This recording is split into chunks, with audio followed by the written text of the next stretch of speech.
Buenos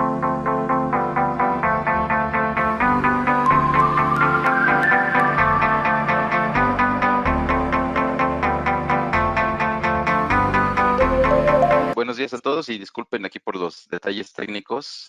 Gracias por acompañarnos en este nuevo webinar de Danfoss que va a estar dedicado a la revisión de algunos criterios para el dimensionamiento de tuberías de refrigeración industrial con el uso de nuestro software Cool Selector.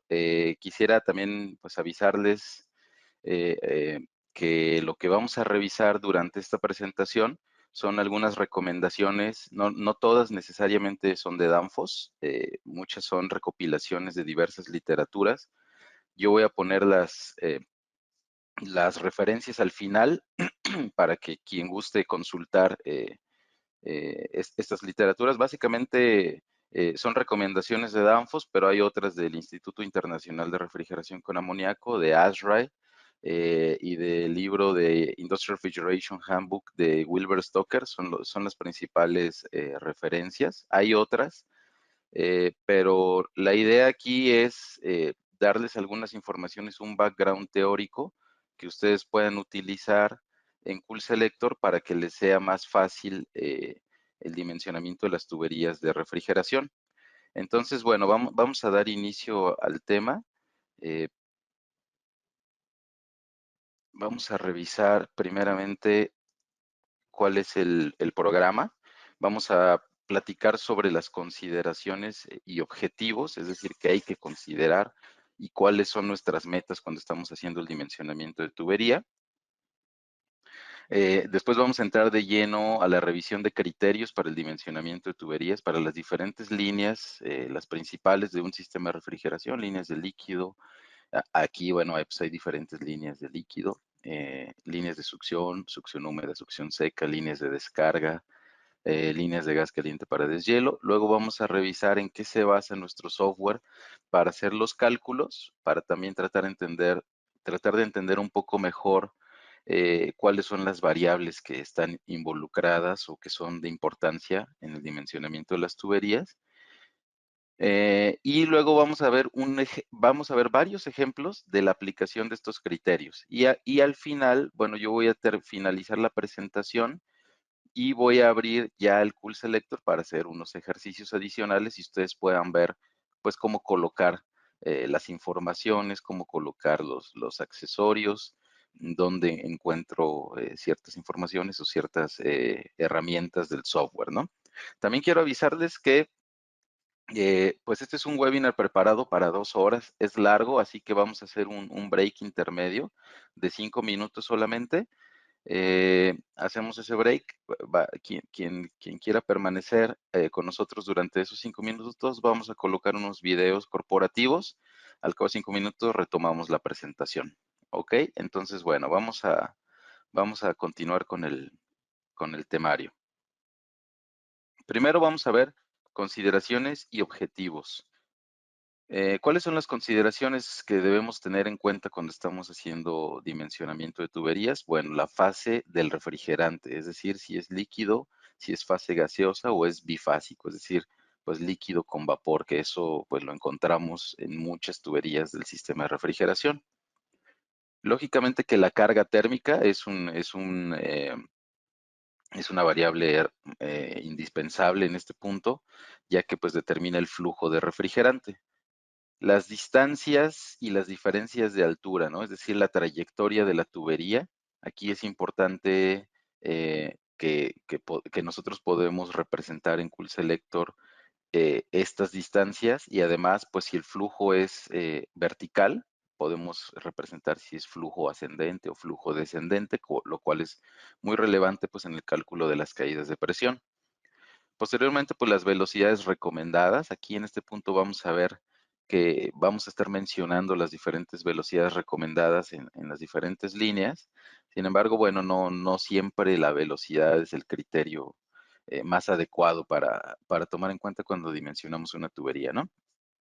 La caída de presión o la caída de temperatura permisible o aceptable, este es un criterio relevante indispensable, ya que nos presenta aproximadamente un balance entre el costo operativo y el costo inicial de la instalación, ¿no? Lógicamente que, pues a mayores diámetros de tubería, son menores caídas de presión, menores caídas de temperatura, menores costos operativos, pero mayores costos iniciales de instalación. Además de que una tubería pues bastante grande, en la mayoría de los casos no es lo más recomendado, siempre hay que seleccionar la tubería más adecuada, pensando, y de aquí me brinco al último punto, en el trabajo parcial del sistema, ¿no?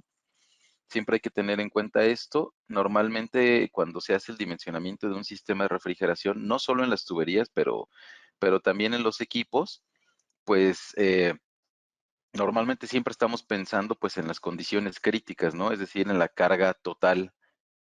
Sin embargo, muchas veces los problemas que se pueden presentar en un sistema de refrigeración suceden cuando el sistema trabaja en carga parcial. Entonces hay que tener en cuenta, en realidad el software nos permite de una manera muy sencilla poder calcular la tubería para la condición crítica, pero después hacer evaluaciones de cómo trabajaría esa misma tubería en otras condiciones de carga, en carga parcial, que bueno, muchos sabemos que la mayor parte del tiempo, pues los sistemas de refrigeración trabajan en carga parcial, empezando porque la carga total, pues es una carga que tiene algunos ciertos factores de seguridad, es decir, se calcula la carga térmica, se le agrega un factor de seguridad, se selecciona el evaporador, que usualmente va a ser más grande que esa carga térmica más el factor de seguridad. Posteriormente se selecciona el compresor, que también usualmente va a ser más grande que la capacidad que va a dar el evaporador. Por lo tanto, ahí, pues el equipo normalmente va a tener una capacidad superior a la máxima esperada, ¿no? Entonces, cuando el sistema trabaja en carga parcial, pues ahí los equipos quedan bastante sobrados, la tubería también. En el caso de los equipos, pues en muchos casos ellos, y de acuerdo a cómo esté diseñada la instalación, pues ellos se pueden adaptar a variaciones de carga, pero una tubería no. Así que pues es importante tener en cuenta esto desde el inicio del diseño de la instalación, ¿no? Y bueno, otro punto importante pues son los accesorios que hay en la tubería. Y esto igual, Cool Selector nos permite representarlo de forma muy sencilla. Yo puedo colocar ahí los tubos, perdón, los codos, las válvulas, las reducciones que hay en el trayecto de la tubería, sin la necesidad de convertirlos en una longitud equivalente para ingresar a una tabla o a una ecuación de cálculo, ¿no? Muy bien, ¿cuáles son los objetivos que buscamos? El suministro de refrigerante suficiente, ya sea para el servicio de refrigeración o para el deshielo. Hacer un balance adecuado entre el costo inicial y el costo de operación, perdón, que esto es lo que nos lleva pues a la caída de presión aceptable o permisible. En este punto, muchas veces, pues los diseñadores o los consultores, pues tienen en mente ciertos valores de caída de presión máxima, pero en ocasiones, pues es el mismo usuario final quien determina cuál va a ser ese valor de la máxima caída de presión que van a permitir en el sistema, desde el evaporador hasta el compresor, pues eso va a repercutir, pues durante todo el tiempo de vida del sistema, pues en el costo operativo, ¿no? La eficiencia, bueno, va muy de la mano de esta caída de presión, la eficiencia termodinámica del sistema. Velocidades, hablábamos de que la mayoría de las literaturas reportan velocidades recomendadas. eh, entonces, pues hay que hacer, en Cool Selector es muy sencillo hacer uso de estas recomendaciones. Les decía, y ahorita lo vamos a ver más a detalle, que no es necesariamente la velocidad del refrigerante el factor determinante cuando se dimensionan las tuberías. En algunos casos sí, en otros no. En algunos casos la velocidad tiene más que ver con tener una caída de presión aceptable. En otros casos la velocidad tiene más que ver con seguridad, y eso pues lo vamos a ver principalmente en líneas de líquido. Y bueno, el manejo adecuado del aceite también. Muchas veces al dimensionar una tubería, no muchas veces, pero en algunos casos específicos, cuando dimensionamos una tubería, Lo que tenemos como prioridad es el manejo del aceite, ya sea que en algunos casos lo que queramos es que el aceite se separe del refrigerante, aquí estamos hablando principalmente de amoníaco, o bien que el refrigerante arrastre al aceite de vuelta a un punto del sistema donde para mí sea fácil purgarlo, ¿no? Y evitar que este aceite se quede estancado en un punto no deseado, como lo puede ser el evaporador, ¿no? Muy bien, vamos a continuar y vamos a entrar ya de lleno a los criterios de dimensionamiento. Vamos a revisar los criterios de dimensionamiento para las diferentes líneas y vamos a empezar por las líneas de líquido. En las líneas de líquido, nosotros tenemos el principal objetivo de mantener una velocidad baja, lo suficientemente baja para evitar golpes de ariete. Ahorita un poquito más adelante vamos a entrar en el detalle de lo que es un golpe de ariete y cuáles pueden ser las consecuencias y cómo podemos evitarlo. Pero un golpe de ariete es una condición en la cual se puede producir un accidente serio, puede haber falla de algún componente y básicamente tiene mucho que ver pues con la velocidad. Así que lo que buscamos en una línea de líquido es mantener esta velocidad baja para evitar que sucedan estos golpes de ariete. También otro objetivo es evitar el flash gas, es decir, evitar que el líquido, que suceda una reevaporación del líquido, obviamente previo al evaporador, ¿no? Eh, y para esto, bueno, lo que vamos a hacer es garantizar un subenfriamiento del líquido que permita que no haya evaporación de este líquido a pesar de la caída de presión. Entonces es importante considerar esto, ya sea que el subenfriamiento se consiga en el condensador o bien pues que se disponga de algún equipo específico para este propósito. Normalmente eh, en un sistema de refrigeración con amoníaco, pues el subenfriamiento existente se consigue en el condensador, ¿no? O bien puede suceder también en el interenfriador en sistemas de dos etapas, pero principalmente y el subenfriamiento más útil lo vamos a tener en el condensador. Es decir, más bien debemos buscar que suceda en el condensador en el momento de calcularlo. Otra recomendación es que la caída de temperatura no supere 1 grado centígrado. Sin embargo, yo les comento, cuando ustedes están dimensionando las tuberías pensando en la velocidad lo suficientemente baja, como lo mencioné aquí arriba, típicamente van a estar siempre bastante bien dentro de este rango, ¿no? Entonces, eh, tomando en cuenta la velocidad, no van a tener que preocuparse porque la caída de temperatura en la línea de líquido sea muy grande. Algo que ya no tiene que ver con la dimensión del el diámetro de la tubería, pero sí con la configuración del trayecto, es evitar entrampes de líquido. Esto es muy importante y es además más relevante para unos refrigerantes que para otros. Como mencioné anteriormente, separación de aceite o arrastre de aceite. En algunos casos buscamos uno y en otros casos buscamos otro. En un momento vamos a detallar cuáles son esos casos.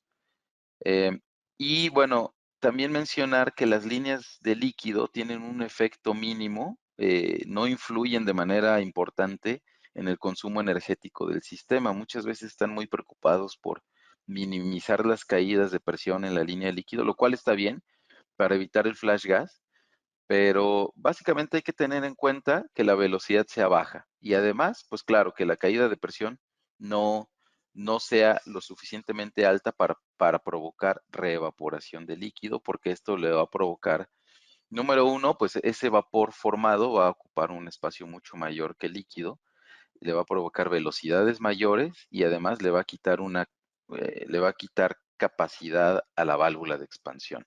Entonces hay que evitar tanto grandes caídas de presión, lo suficiente para generar flash gas, y hay que evitar superar las velocidades recomendadas, las cuales vamos a revisar a continuación. Aquí en este diagrama podemos ver una sección del sistema de refrigeración, que es el condensador y el recibidor de líquido. En este punto del sistema tenemos dos tipos de líneas de líquido que tienen criterios de dimensionamiento diferentes. De hecho, quien utilice tablas para dimensionar tuberías, pues va a encontrar dos campos diferentes precisamente para este propósito.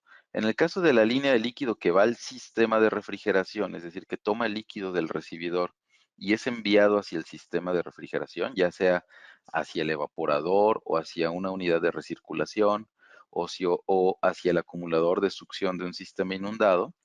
Ahí lo que deben mirar en esta línea es que idealmente la velocidad sea de 1 metro por segundo, máximo 1.3 metros por segundo. Si está por debajo de 1 metro por segundo está bien, pero la tubería ideal es aquella en la que la velocidad del refrigerante líquido ronda.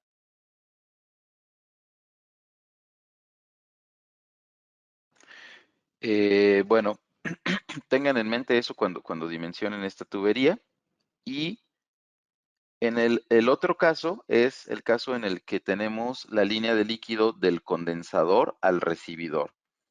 Entonces, en este caso, las velocidades recomendadas son entre 0.5 y 0.75 metros por segundo, y en este caso tiene más que ver con la disposición o no de una línea ecualizadora, que es esta, ¿ok? Entonces, normalmente en una instalación de amoníaco existe esa línea ecualizadora, ¿cierto? ¿Para qué nos sirve esa línea ecualizadora? Bueno, nos sirve principalmente para desplazar vapor desde el recibidor. ¿Cuándo necesitamos hacer eso? Bueno, recuerden que típicamente en una instalación grande de refrigeración industrial de un sistema centralizado, pues una misma línea de líquido le reparte líquido a diferentes aplicaciones. Pueden ser muchas, ¿no? Pueden llegar a ser 100, 150 evaporadores o pueden ser 2, 3 o 4 evaporadores. Son escenarios distintos. Entonces, el recibidor, pues una de sus funciones es acumular el líquido no utilizado en aplicaciones que estén fuera de operación o que estén en deshielo o cuya temperatura haya sido satisfecha y la solenoide de líquido se encuentre cerrada. Va a haber líquido no demandado que va a requerir que acumularse en el recibidor de líquido. Entonces, el líquido no utilizado va a ocupar un espacio en el recibidor, por lo tanto, va a ser espacio que va a ocupar y que el gas ya no va a poder ocupar, y ese gas va a necesitar desplazarse para algún lado, y eso lo hace a través de la línea ecualizadora y entra nuevamente al condensador. Ahora, esto tiene una implicación. ¿Cuál es esa implicación? Que la presión en la línea de descarga, esta línea roja viene de la descarga de los compresores, la presión en esa línea va a ser igual a la presión en el recibidor. Ujú. Vamos a tener la misma presión debido a esta línea ecualizadora. Sin embargo, este gas que entra en el condensador va a sufrir una caída de presión. El fabricante del condensador debe poder informarles cuál es esa caída de presión, de manera que la presión que tenemos en el líquido a la salida del condensador va a ser inferior a la presión del recibidor, ¿cierto? Porque la presión del recibidor está igualada con la línea de descarga. Y en este punto la presión no ha caído como sí cayó cuando ya pasó por el condensador. Por lo tanto, la presión en este punto es inferior que la del recibidor, y eso le va a impedir el drenaje libre hacia el recibidor. Entonces, en este punto hay que garantizar una diferencia de alturas de la que vamos a hablar en un momento para poder compensar eso.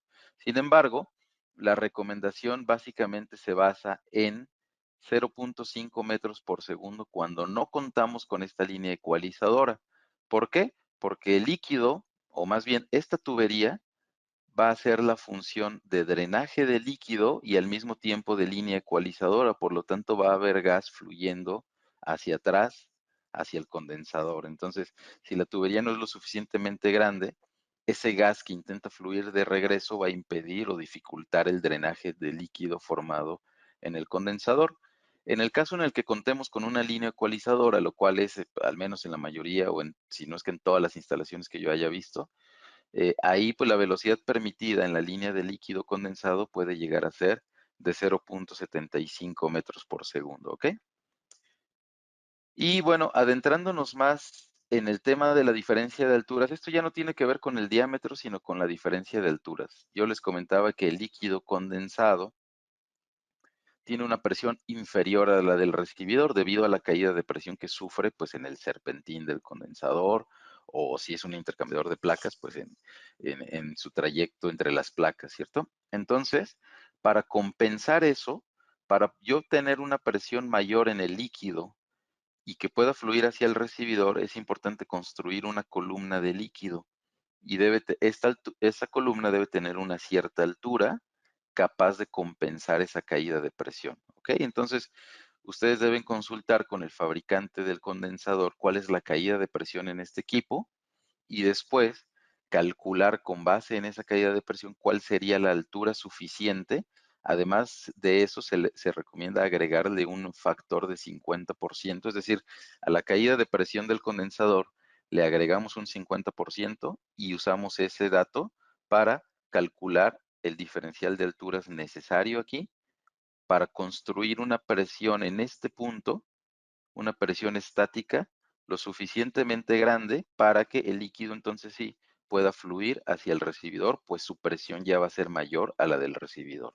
Esto es muy importante y a veces en plantas puede haber problemas de drenaje de líquido cuando se agregan condensadores nuevos, se conectan a un cabezal existente, pero con alturas diferentes, ¿no? Esto puede llegar a suceder en plantas que vayan eh, creciendo con poco control, digamos, ¿no? Muy bien. Otras líneas de líquido que requieren especial atención son las líneas de líquido de un sistema inundado. Aquí nosotros tenemos un chiller, un intercambiador de placas alimentado por gravedad o por inundación a través de esta columna o esta pierna de líquido que se le conoce. Entonces hay que poner atención especial en el dimensionamiento de esta pierna, ya que, bueno, número uno, la tasa de recirculación la deben considerar en 1.5 a 1 cuando se trata de los intercambiadores de calor de placas de Danfoss. Esta es la tasa de recirculación óptima para nuestros intercambiadores de calor. Entonces hay que considerar esta tasa de recirculación y hay que considerar que la velocidad sea muy, muy baja, es decir, que no supere 0.1 metros por segundo, es decir, menos del 10% de la línea de líquido que va al sistema, es decir, por ejemplo, esta línea de líquido que entra en la válvula de expansión, en este caso la válvula de expansión, es una válvula motorizada integrada en una estación ICF, ¿no? Entonces, la velocidad en esta línea de líquido es de 1 metro por segundo. La velocidad aquí debe ser de 0.1 metros por segundo máximo. Esa es la recomendación. ¿Para qué?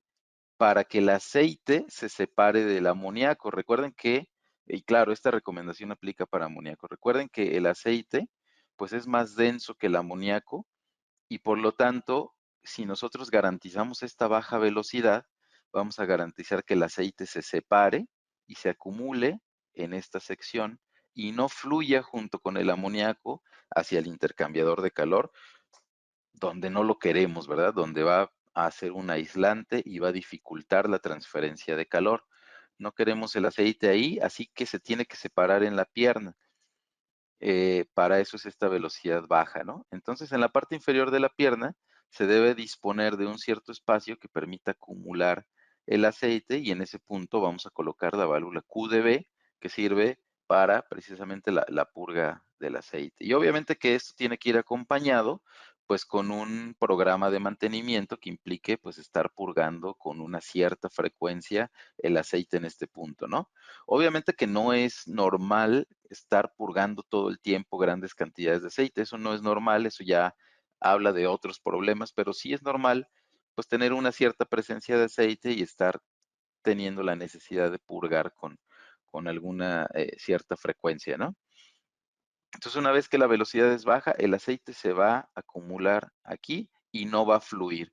Si la velocidad fuera alta, el propio refrigerante líquido arrastra el aceite hacia el evaporador, con la diferencia de que el líquido va a ir evaporando y va a ir fluyendo hacia arriba y el aceite no.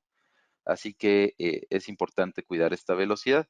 Y el otro punto que es importante cuidar en la pierna de líquido es su dimensión, es decir, la altura. Básicamente la altura que existe entre la superficie del líquido y la entrada del intercambiador de calor, porque nuevamente ese diferencial de alturas debe ser capaz de producir una presión estática en este punto lo suficientemente grande para compensar la caída de presión en el intercambiador de placas y en la pierna de retorno, lo que se conoce como la pierna de retorno, que es este tubo, que generalmente es bastante corto, normalmente no lleva ni siquiera válvulas, de hecho es la recomendación que haya la menor cantidad de accesorios posibles aquí, porque recuerden que la circulación en este tipo de sistemas es únicamente por gravedad, ¿no? Entonces, si nosotros tenemos una cierta presión en la entrada de la pierna, esa presión va a ser la misma en el retorno de la pierna. Entonces, debido a las caídas de presión en el camino, pues no sería posible tener un flujo. Entonces, lo que tenemos que hacer es precisamente construir este diferencial de alturas que me permita que la presión estática en este punto sea grande, sea mayor que la presión en el retorno y eso permite el flujo de refrigerante de regreso hacia el intercambiador, ¿cierto? Eh, ¿Qué tan grande debe ser? Bueno, básicamente hay que calcular cuál es la caída de presión total. Esto va a ser principalmente la suma de la caída de presión en el intercambiador de placas. Eso, el software de Danfoss, de nuestros intercambiadores de placas, les dice de manera precisa cuál es la caída de presión en el equipo. A eso le van a sumar la caída de presión en la pierna de retorno, es decir, en esta línea.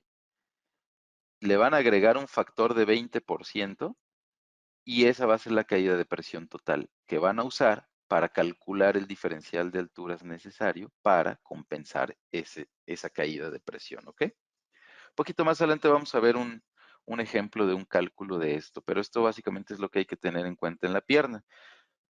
Y en la pierna de retorno, lo que hay que asegurar es dos cosas. Número uno, que la caída de presión sea baja, porque ya vimos que la caída de presión va a repercutir en este diferencial de alturas.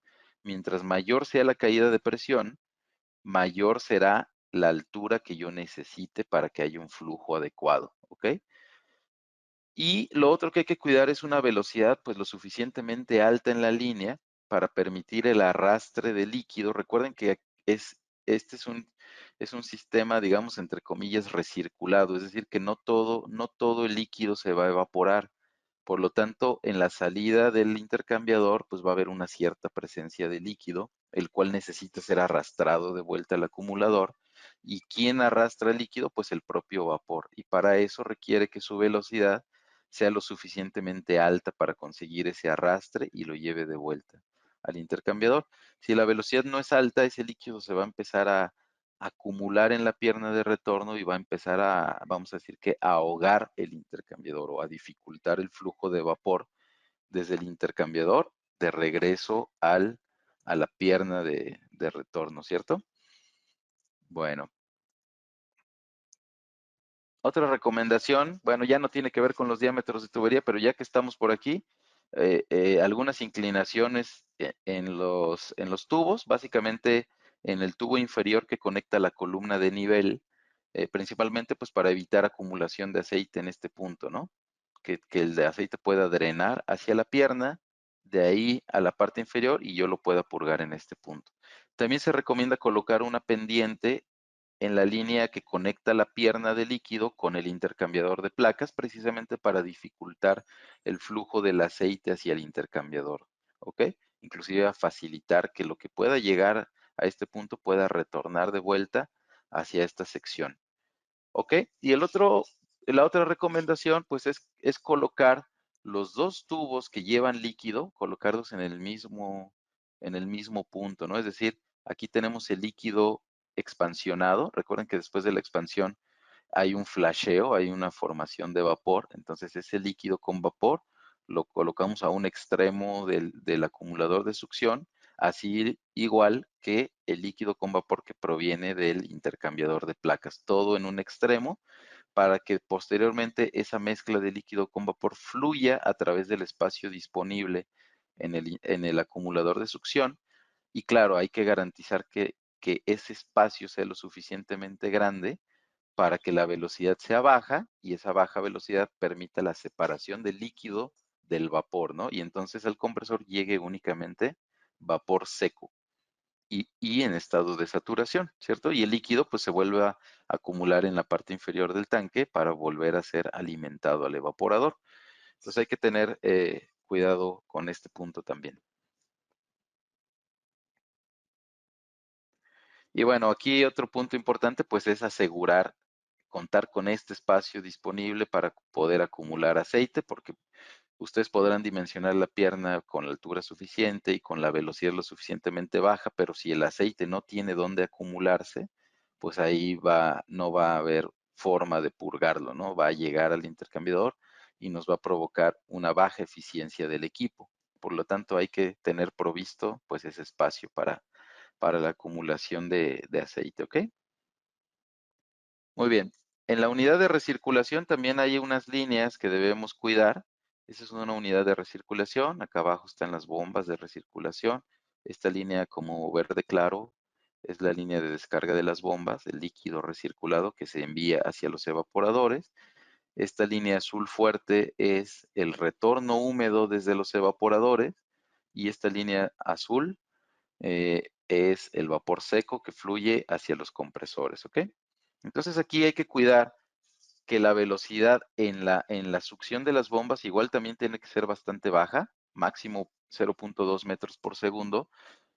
Eh, para lo siguiente, hay que cuidar igualmente que la diferencia de alturas entre la entrada de la bomba y la superficie de líquido sea suficiente para producir un subenfriamiento, ¿no? Ese diferencial de alturas provoca que la presión en la parte inferior sea mayor, ese es el efecto de la presión estática, y eso lo que provoca es que el líquido esté en estado de subenfriamiento, y al estar en estado de subenfriamiento, vamos a proteger de que la caída de presión no produzca reevaporación, y esa reevaporación lo que va a provocar es cavitación en la bomba. Así que para eso hay que garantizar que la velocidad sea bastante baja y cuidar ese diferencial de alturas, ¿no? Y claro, cuidar que el trayecto de esta tubería tenga la menor caída de presión posible, pocos accesorios.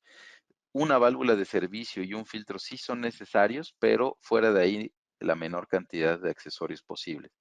Ahora bien, en la descarga de la bomba se puede permitir velocidades un tanto mayores, hasta 1.6 metros por segundo. Ideal es 1 metro por segundo, ¿ok? Pero en este caso sí se pueden permitir velocidades un poco mayores en ciertos casos específicos.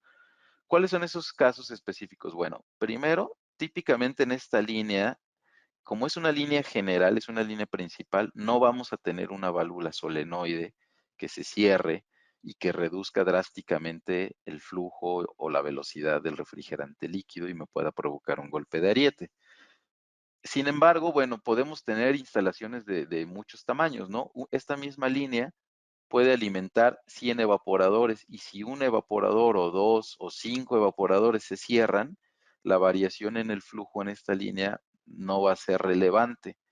Sin embargo, si tenemos una línea que alimenta solamente dos evaporadores y uno de ellos se cierra, o es decir, la válvula solenoide de ese evaporador se cierra, pues yo estoy cerrando el 50% del flujo que va a haber en esta línea y eso sí podría en un momento dado ocasionar un golpe de ariete. Entonces, básicamente, si la línea de líquido alimenta bastantes evaporadores, sí pueden considerar una velocidad un poco mayor, ¿ok? Y con ello tener un diámetro de tubería de pronto un tamaño o un diámetro más pequeña.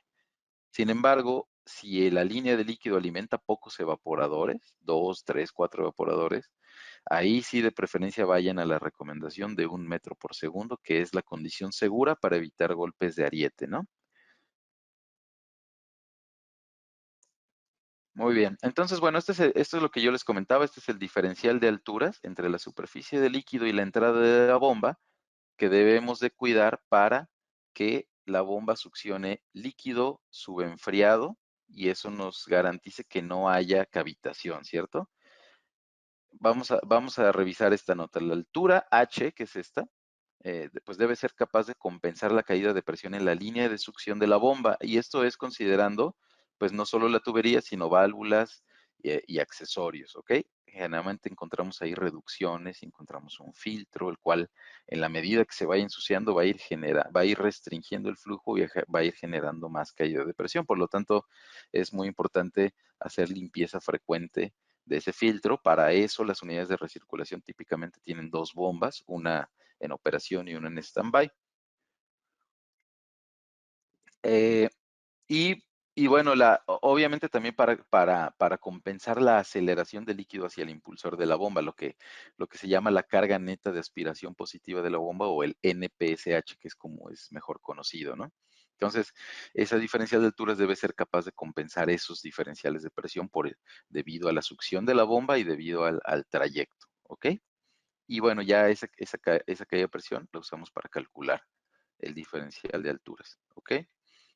Si revisamos aquí el diagrama de presión entalpía, podemos ver que tras la expansión existe una mezcla de líquido con vapor, es decir, toda expansión produce un flasheo, ¿cierto? Sin embargo, dentro del tanque de la unidad de recirculación va a ocurrir una separación de fases, por lo tanto la bomba va a succionar líquido, el cual pues es un riesgo que succione líquido saturado, ¿no? Porque cualquier caída de presión le puede provocar evaporación. Por lo tanto, la pierna, esa altura de la que estamos hablando le va a provocar un efecto de incremento de presión y la entrada en la zona de líquido subenfriado, ¿ok? Y la bomba va a succionar líquido subenfriado y posteriormente la propia bomba le va a producir un incremento ya mucho mayor de presión que lo va a llevar hasta el punto 6, que es el punto de descarga de la bomba. Típicamente eso debe rondar entre las 30 y las 45 libras el diferencial de la bomba. Híjole, déjenme pensar, eso es en bares como unos, ¿qué será? 2 o 2.5 bares lo que produce de incremento de presión la bomba.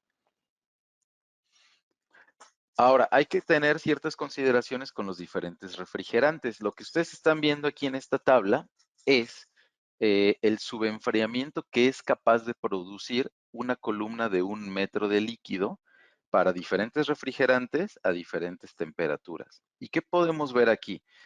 Que una columna de 1 metro de altura a menos 30 grados centígrados en amoníaco me produce un subenfriamiento de un poquito más de 1 grado centígrado, ¿sí? Sin embargo, esa misma condición en CO2 me va a producir un subenfriamiento de menos de medio grado centígrado, lo que quiere decir que en un sistema de CO2 yo voy a tener que propiciar una altura mayor entre la superficie del líquido y la bomba de recirculación para evitar que haya flasheo de líquido antes de la bomba y que pueda ocurrir cavitación. ¿Ok? Entonces, de todo lo que hemos hablado hasta ahora, pues aquí resulta muy relevante tener un control adecuado del nivel de líquido en los tanques, ¿cierto? No solo implica, eh, pues, el riesgo de que el compresor succione vapor, sino ya vimos que también la adecuada operación de la bomba, o bien en un evaporador inundado, pues la adecuada circulación de refrigerante, ¿no? Entonces hay que tener bastante cuidado con el control de nivel en este tipo de tanques, en sistemas inundados o en sistemas recirculados. Y tener en cuenta pues que hay diferencias, ¿no? Por ejemplo, en el R134A, pues se necesita una columna de líquido mucho menor para producir un subenfriamiento grande, ¿no? Esa es una ventaja que tiene el R134, sin embargo, no es que esa ventaja lo haga un refrigerante realmente competitivo en sistemas industriales, ¿no? Aquí básicamente el comparativo se va a centrar en CO2 y en amoníaco, y el CO2 en este caso tiene esta gran desventaja de que va a requerir pues una altura o una columna mucho mayor que amoníaco para una operación correcta de la bomba. Vamos a entrar un poquito en el detalle de lo que es un golpe de ariete. Un golpe de ariete, como lo dice esta definición, es un pulso de presión ocasionado por la rápida reducción en la velocidad del refrigerante líquido, que va en una tubería. Entonces, ese pulso de presión se debe principalmente a la acción de válvulas solenoides, es decir, pues estamos hablando de esto, ¿no? De una reducción muy repentina en la velocidad del refrigerante. Eso típicamente sucede en válvulas solenoides. Una válvula solenoide típica como lo es una ICS o una hebra o una hebra T, cierran, tienen tiempos de cierre de fracciones de segundo, o sea, es prácticamente instantáneo el cierre. Y eso, cuando la velocidad es alta, puede provocar un golpe de ariete importante, ¿no? También puede llegar a suceder cuando la velocidad es muy alta en accesorios, por ejemplo, en un codo o en una válvula donde cambia la trayectoria drásticamente, la trayectoria de flujo, ¿no? Y ustedes pueden ver esta relación donde ese pico de presión va a estar determinado por el flujo másico, la velocidad del refrigerante y el tiempo de cierre de la válvula solenoide. Entonces, el flujo másico nosotros no podemos estar modificándolo, puesto que el flujo másico es el que se requiere para abatir una cierta carga térmica. Si yo reduzco el flujo másico, pues voy a reducir la capacidad de refrigeración del sistema. El tiempo de cierre de la válvula solenoide sí se puede controlar, no con una válvula, sino más bien definiendo el tipo de válvula que yo coloque aquí, válvulas solenoide de cierre lento, ¿no? Pero, ¿cuál sería la implicación de esto? Que ustedes tendrían en su sistema de refrigeración un montón de válvulas motorizadas en todo el sistema para evitar golpes de ariete, ¿no? Válvulas motorizadas que cierren paulatinamente y evitar ese golpe de ariete. Eso de tener válvulas motorizadas en todo el sistema sería muy bueno para Danfoss, pero no tan bueno para el presupuesto de su proyecto, ¿cierto? Entonces, la forma de evitar esto es la velocidad, ¿ok? La velocidad del refrigerante en la tubería la controlamos pues a través del diámetro en el momento del diseño, ¿no? Asegurar que la velocidad no pase de 1 metro por segundo. Ustedes pueden ver que la velocidad y el flujo másico son directamente proporcionales a ese pico de presión y inversamente proporcional al tiempo de cierre, lo que quiere decir que en la medida que el tiempo tiende a cero, pues la presión se va al cielo, ¿cierto? Es decir, puede ser bastante alta, mucho mayor a la presión que puede soportar cualquier componente del sistema de refrigeración, cualquier equipo, cualquier tubería. Bridas generalmente son los puntos más débiles del sistema y podemos encontrar situaciones como estas, ¿no? Donde se pueden producir presiones demasiado grandes que necesariamente se traducen en la falla de alguno de los componentes y en un accidente serio, ¿ok? Entonces, pues básicamente eso lo podemos evitar haciendo el dimensionamiento de tubería correcto. Además, no solo el dimensionamiento, sino evitar situaciones como esta, por ejemplo, de conectar una línea de gas caliente en donde hay líquido, ¿no? Entonces, pues evitemos este tipo de situaciones. Otra situación importante con las líneas de líquido, no tanto referente al dimensionamiento, sino más bien a la disposición de componentes, es el entrampe de líquido, ¿ok? Y el entrampe de líquido, aquí hay que ser mucho más cuidadosos con unos refrigerantes que con otros, que como podemos ver en esta gráfica, el comportamiento es muy distinto. Y vamos a ver lo siguiente. Vamos a suponer que dejamos CO2 líquido entrampado entre dos válvulas conectadas en serie. Vamos a suponer que ese CO2 líquido está a menos 40 grados centígrados. Pues, ¿qué va a suceder? Que con el tiempo y con el calentamiento del medio ambiente, ese líquido se va a expandir, va a incrementar su volumen y eso va a suceder pues no solo con el CO2, sino con cualquier refrigerante entrampado. Este es un cuidado que debemos tener con todos los refrigerantes. Sin embargo, en el caso del CO2 es mucho más crítico tener cuidado con eso, puesto que el aumento de temperatura, vean, me produce un aumento de volumen mucho mayor, exponencial en el caso de CO2 comparado con el amoníaco. Entonces, con el amoníaco también sucede un incremento de volumen. Hay que tener mucho cuidado con entrampes de líquido, pero hay que tener mucho más cuidado si el sistema es de CO2. Ok, bueno, hasta aquí terminamos criterios de dimensionamiento para líneas de líquido. Las diferentes y las principales líneas de líquido de un sistema de refrigeración industrial. Vamos a empezar con los criterios para líneas de succión.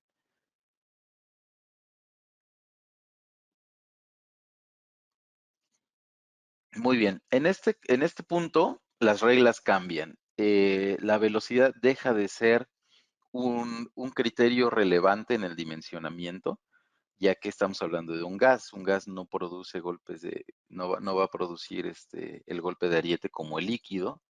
Entonces, la velocidad no es tan relevante. A pesar de eso, ustedes van a encontrar en las literaturas velocidades recomendadas para líneas de succión. Eso es una referencia, es bueno tenerlas en mente, pero lo que es mejor tener en mente es la caída de temperatura, ¿no? La mejor forma o la forma recomendada para dimensionar una línea de succión es definir una caída de temperatura aceptable o permisible, ¿no? Esto, como yo les dije al principio, a veces es el usuario final quien pone ese criterio, pero normalmente, pues quien sea diseñador o consultor, pues debe tener en mente una caída de temperatura máxima eh, de operación de su sistema. Algunas literaturas recomiendan que esa caída de temperatura sea no mayor a 2 grados centígrados, ¿no? Bueno, en la experiencia podemos ver que en sistemas de muy baja temperatura, digamos de -40 y de capacidades muy grandes y con trayectos muy largos, es muy complicado quedar dentro o por debajo de 2 grados centígrados, pero esto es lo que debemos tener en mente cuando hagamos ese dimensionamiento, ¿no? Que la caída de temperatura no sea bastante grande, porque eso obviamente va a repercutir pues en el consumo energético del sistema durante todo su tiempo de vida, ¿no? Ahora, es importante hacerlo pensando en caída de temperatura y no tanto en caída de presión, por lo siguiente, y sobre todo para aquellas personas que trabajan con diferentes refrigerantes, básicamente por esto. Vean este dato aquí, tenemos -40 grados centígrados, tanto para CO2 como para amoníaco, ¿ok? Una caída de temperatura de 1 grado centígrado en ambos se traduce en una caída de presión de 0.57 libras de amoníaco, pero de 5.37 libras de CO2, casi 10 veces mayor. ¿Cómo traducimos esto? Básicamente esta es una ventaja muy relevante del CO2 frente al amoníaco. ¿Qué quiere decir? Que si yo tengo el compresor de CO2 succionando a -40 grados centígrados, y en todo el trayecto hasta el evaporador yo tengo una caída de presión de 5.37 libras, la temperatura en el evaporador solamente va a ser 1 grado centígrado mayor, es decir, que a pesar de esta gran caída de presión, el evaporador va a estar a -39 grados centígrados, lo cual típicamente es aceptable, vamos a decir. Eh, esa condición. O visto desde otro punto de vista, para que yo tenga -40 grados centígrados en el evaporador, el compresor de CO2 va a tener que succionar a -41 grados centígrados, a pesar de esta gran caída de presión. Estas caídas de presión, para los que tenemos experiencia en sistemas de amoníaco, sabemos que es impensable, ¿no? Es una caída de presión muy grande y generaría una caída de temperatura muy grande. Y al final, ¿en qué traducimos eso? Pues en que nosotros podemos colocar tuberías de CO2 mucho más pequeñas, generar grandes caídas de presión y a pesar de eso, no se va a repercutir en caída de temperatura. Al final, un sistema de refrigeración a lo que se dedica es a producir y a mantener bajas temperaturas. Lo que nos interesa son temperaturas y no presiones, por lo tanto, eh, eh, es la temperatura y la caída de temperatura lo que recomendamos tener en mente cuando hacen el dimensionamiento de las líneas de succión. Eh, Piensen también que cada grado centígrado de caída de temperatura, no de succión, caída de temperatura, el compresor pierde 3.5% de su COP. Ok, en las líneas de succión también hay que tener en cuenta el retorno del aceite. En un sistema recirculado normalmente eh, las velocidades son importantes no para el dimensionamiento de la tubería, sino para asegurar que el aceite pueda retornar a la unidad de recirculación, la cual típicamente está equipada con un tanque específico para acumular aceite. Entonces, en esos casos, pues la velocidad debe mantenerse por arriba de un mínimo, ¿ok? No solo por el aceite, sino también por el líquido. Acuérdense que estamos hablando de un sistema recirculado y por lo tanto la succión va a llevar vapor, va a llevar líquido y va a llevar una cierta presencia de aceite y el vapor debe ser capaz de arrastrar todo eso de vuelta a la unidad de recirculación, para lo cual requiere un mínimo de velocidad, que ahorita vamos a revisar. ¿ok? Y obviamente el tema de las cargas parciales aquí se vuelve más relevante, ¿ok? Porque cuando el sistema opera en carga parcial, la evaporación, es decir, menor cantidad de líquido se evapora y por lo tanto mayor cantidad de líquido hay en la línea de succión húmeda y eso dificulta todavía más el arrastre. Por lo tanto, siempre hay que considerar cargas parciales, ¿no? Y pendientes. Las pendientes recomendadas hacia recipientes, ¿no? Para que cuando el sistema para, el líquido que pueda estar acumulado en los tubos o que pueda formarse por condensación, pueda fluir hacia recipientes. Muy bien.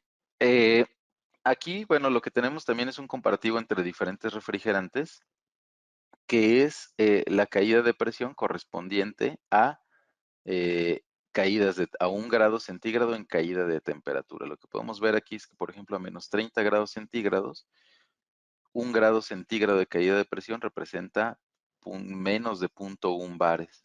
Sin embargo, en CO2 es aproximadamente 0,3 bares y esta es la ventaja que decíamos que tiene el CO2 frente al amoníaco, ¿no? Es decir, una caída de presión mucho mayor va a repercutir en la misma caída de temperatura. Y bien, aquí tenemos la representación de un sistema recirculado, donde tenemos aquí los evaporadores. Esta línea de aquí es la línea de retorno húmedo o de succión húmeda y esta es la línea de succión seca. ¿Ok? Entonces las velocidades recomendadas que ustedes van a encontrar en literaturas, inclusive en Cool Selector, ustedes van a ver que la velocidad recomendada promedio es de 12 metros por segundo dentro de un rango de 8 a 20 metros por segundo. Típicamente se pueden permitir velocidades mayores cuando el sistema trabaja a bajas temperaturas. ¿Ok? Y el mínimo de velocidad recomendado es de 2,5 metros por segundo, porque por debajo de esa velocidad ya va a ser muy difícil que el vapor arrastre el líquido y al aceite de vuelta al recirculador. Ajá, aquí tenemos el recirculador, aquí en este dibujo se alcanza a ver aquí el tanquecito de purga. Acá en México le decimos el cochinito. Ese cochinito es el que se encarga de acumular el aceite y de ahí se va a purgar. Nada de todo el resto de la instalación, en toda esta sección, no está provista en ningún punto para purgar aceite. Por lo tanto, no es muy difícil sacarlo de estos puntos y hay que garantizar que no se quede aquí, sino que regrese al recirculador. ¿Ok? Para eso hay que mantener esta velocidad mínima, pero la ideal es 12 metros por segundo, pero les repito, la velocidad en este caso no es una referencia, pero no es el criterio principal para el dimensionamiento, sino ¿cuál es el criterio? Un máximo de 2 grados centígrados de caída de temperatura entre el evaporador y el compresor, ¿ok? En todo lo que hay en ese trayecto. Muy bien, aquí en la unidad de recirculación vamos a hacer un pequeño ejemplo de una unidad de recirculación grandota de 500 toneladas de refrigeración. Aquí se me olvidó poner los datos en kilowatts, pero eso será por ahí de unas 2000 kilowatts más o menos, que opera a menos 40 grados centígrados y que tiene una tasa de recirculación de 3:1. Aquí lo que les voy a ejemplificar es la relación de diámetros que hay entre la línea de succión húmeda y la línea de succión seca. Muchos simplemente la colocan al mismo diámetro, algunos por regla de dedo colocan la succión seca un diámetro más abajo. ¿Por qué? Pues porque esta línea de succión ya no trae líquido, ¿no? Es decir, aquí tenemos un cierto flujo de líquido con vapor, ese líquido se separa y el vapor se va para acá, pero ya sin líquido. Entonces eso para muchos me permite colocar este diámetro más pequeño que este, ¿no? Algunos por seguridad lo dejan del mismo diámetro. Aquí simplemente vamos a hacer un pequeño análisis para que ustedes pongan cuidado también en este tema. Y bueno, también ustedes van a ver que con Cool Selector eso nos permite eh, hacer un análisis mejor, dejar las reglas de dedo por un lado y hacer un análisis mejor de manera sencilla y no muy tardada, sin necesidad de estar haciendo cálculos extensos, etcétera, ¿no? Entonces, para estas 500 toneladas de refrigeración con recirculación 3:1, el flujo necesario en los evaporadores es de 502 libras por minuto, es flujo másico, ¿ok? 502 libras por minuto de flujo másico, eso es lo que yo necesito. Acuérdense que yo voy a sobrealimentar los evaporadores, ¿no? No todo ese flujo se va a evaporar. De hecho, hablando de flujo másico, solamente una tercera parte se va a evaporar, ¿ok? Entonces, en el retorno va a haber igualmente 502 libras por minuto de flujo másico, pero de ese flujo total, 335 son de líquido y 168 son de vapor. Ahora, eso les puede, a lo mejor ustedes pueden imaginar que debido a eso, pues el tubo está casi todo lleno de líquido y con poco vapor. En realidad no es así, porque hablando volumétricamente, este vapor, a pesar de que es mucho menor cantidad, ocupa un espacio mucho mayor. Vean esta información aquí, a menos 40 grados centígrados, recirculación 3:1, el vapor ocupa el 99.8% del espacio o del área de sección transversal en ese tubo, y el líquido, a pesar de que es 2 veces más flujo, ocupa solamente el 0.2%. En el caso de CO2 es mayor esa relación debido a que la diferencia de densidades entre líquido y vapor en CO2 es menor, en amoníaco es mayor esa diferencia, ¿no? Entonces estas 502 libras retornan por aquí, ¿ok? Y van a fluir de todas estas 502 libras, 335 son líquido y se van a ir a la parte de abajo del tanque. La bomba los va a succionar y los va a volver a mandar al evaporador, ¿ok? Pero 168 libras por minuto de vapor van a fluir hacia la línea de succión. Entonces, fíjense bien, estamos comparando 502 libras por minuto que tiene este tubo contra 168 que tiene este, ¿no? A lo mejor ustedes podrían pensar que este tubo podría ser de mucho menor tamaño. Sin embargo, algo que hay que tomar en cuenta es que hay otra fuente de vapor que va a entrar en esa línea, que tal vez ustedes puedan pensar que es despreciable, pero no lo es, y es el vapor formado tras la expansión. No lo es, especialmente en líneas, o perdón, cuando estamos hablando de baja temperatura, ¿ok? El líquido que entra en la expansión, recuerden que sufre un flasheo, ¿no? Hay una cierta proporción de líquido, se evapora y ese vapor es el que va a fluir también hacia la línea de succión seca, ¿no? Es decir, le estamos quitando líquido, pero le estamos agregando un cierto flujo de vapor, ¿ok? Ahora, en este sistema de menos 40, vamos a suponer que el líquido viene subenfriado 10 grados centígrados, ¿ok? Ese líquido subenfriado tal vez venga de un interenfriador cerrado, pasó por un serpentín y se subenfrió 10 grados, ¿ok? Sufre una expansión y esa expansión va a producir un flasheo de 20%, es decir, el 20% de ese flujo se va a evaporar. Volviendo a nuestro diagrama, ese flujo va a ser de 42 libras por minuto. Por lo tanto, en la línea de vapor seco vamos a tener 168 más 42, son 210 libras por minuto. Sigue siendo un flujo mucho menor, sin embargo, en vapor, que es el que ocupa la mayor parte del espacio, vamos a tener 168 libras de vapor en esta línea, libras por minuto de vapor en esta línea, contra 210 en esta línea.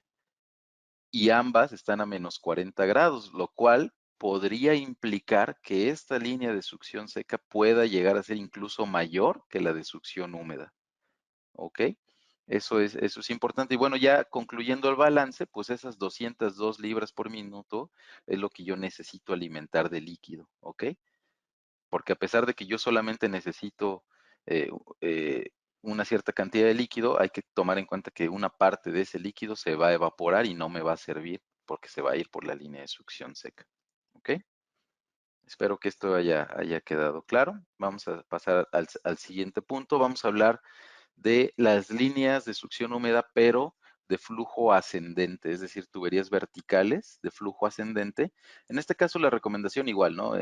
Es una velocidad de 12 metros por segundo dentro de un rango de 8 a 20, pero aquí la velocidad mínima recomendada es de 5 metros por segundo, ¿no? Porque obviamente aquí tenemos en contra también a la gravedad. Así que al vapor le va a costar más trabajo el arrastre de líquido y el arrastre de aceite, especialmente cuando trabaje en carga parcial. Por lo tanto, la velocidad debe estar por arriba de este mínimo de 5 metros por segundo, ¿ok? Y bien, bueno, las pendientes, hablando de las pendientes, obviamente deben favorecer el flujo hacia los recipientes y deben impedir el flujo hacia los compresores. Esto pensando principalmente pues en, en- en paros, ¿no? Cuando el sistema para. Y estas son las pendientes recomendadas en las diferentes líneas de succión. Y bueno, ya hablando específicamente ay, perdón, estoy tomando café.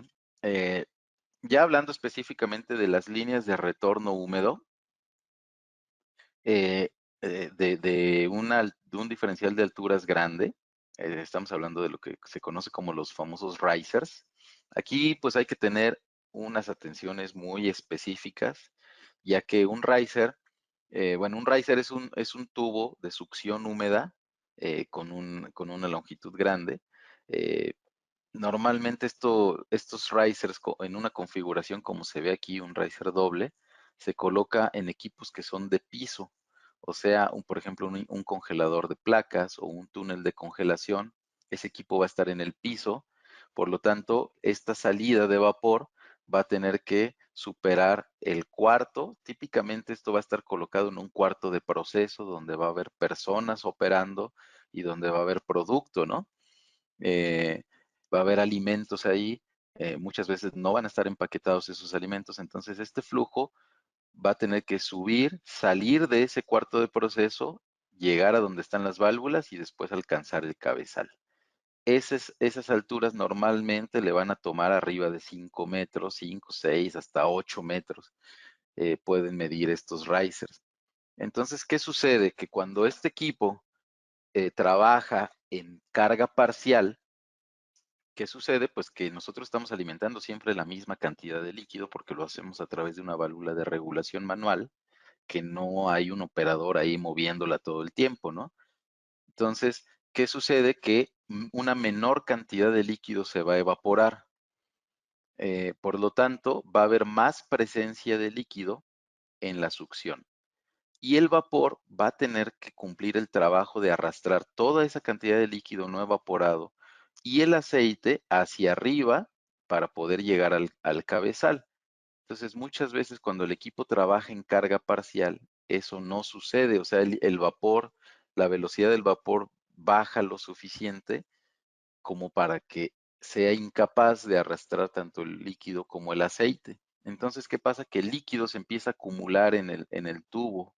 ¿Ok? El aceite típicamente se acumula en esta trampa, pero si los risers no están dimensionados adecuadamente, el líquido se empieza a acumular poco a poco en el tubo. Si suponemos que llega a acumularse y llega a llenar todo el tubo, ¿qué va a pasar? Que entonces que el vapor que sí, o sí, el vapor que sí se formó en el evaporador va a tener que burbujear a través del líquido para poder llegar al cabezal. Y ese burbujeo le va a producir una caída de presión bastante grande, lo que quiere decir que en esta situación que estoy hablando, que es crítica, la presión en la parte baja del evaporador va a ser considerablemente mayor a la presión del cabezal. O sea, su cabezal bien puede estar a menos 40 grados centígrados, pero el evaporador no, porque su presión es mayor debido a esa columna de líquido acumulada. Entonces, lo que hay que hacer es disponer un par de risers, típicamente son risers dobles, pero pues pueden ser más risers, considerando la carga parcial. La recomendación es que el riser pequeño, que es el tubo A, se dimensione para una tercera parte de la capacidad y el tubo B para las otras dos terceras partes restantes. O sea que, por ejemplo, si el túnel de congelación es para 100 toneladas de refrigeración, yo voy a dimensionar este tubo, no sé, para 35 toneladas y el otro para 65.